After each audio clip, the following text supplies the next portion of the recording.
আপনার বাসা থেকে আপনার অফিস কত দূরে? আপনার বাসা থেকে আপনার স্কুলটা কত দূরে? আপনার কলেজ থেকে বাস স্ট্যান্ডটা কত দূরে? এ ধরনের কোয়েশ্চেন আমরা প্রায়ই পেয়ে থাকি বা করে থাকি। আনসার করার ক্ষেত্রে এটা আমাদেরকে একটু ঝামেলায় ফেলে দেয় অনেক সময় যে আমাকে আসলে কত মাইল, কত কিলোমিটার দূরে বা কাছে এটা জানতে হবে। তারপরে না আমি আনসারটা করতে পারবো। But the actual thing is not like this. There are some easier ways to say it. ফার্স্টে কোয়েশ্চেনটা জেনে নেই। ধরেন আমি জানতে চাচ্ছি যে আপনার বাসা থেকে আপনার অফিস কত দূরে? কোয়েশ্চেনটা হতে পারে, how far is your office from your home?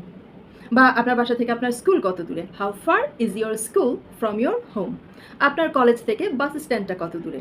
How far is the bus stand from your college বা school? Okay, so the question is easy.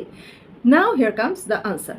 দু ধরনের আনসার হতে পারে। একটা হতে পারে এটা আমার বাসার খুব কাছে, আরেকটা হতে পারে এটা বাসা থেকে বেশ দূরে।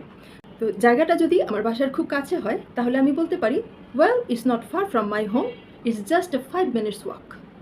অথবা it's quite close to my home, it takes 10 minutes by রিক্সা।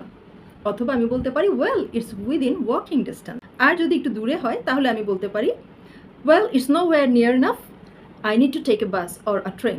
তার মানে খুব একটা কাছে না, বাসে বা ট্রেনে যেতে হয়। অথবা বলতে পারি, actually it's quite far, it takes almost an hour by bus. তাইলে বাসে আধা ঘন্টার মতো লাগে, এটা দিয়েই কিন্তু বোঝা যাচ্ছে জায়গাটা একটু দূরে। So I think this video helps you.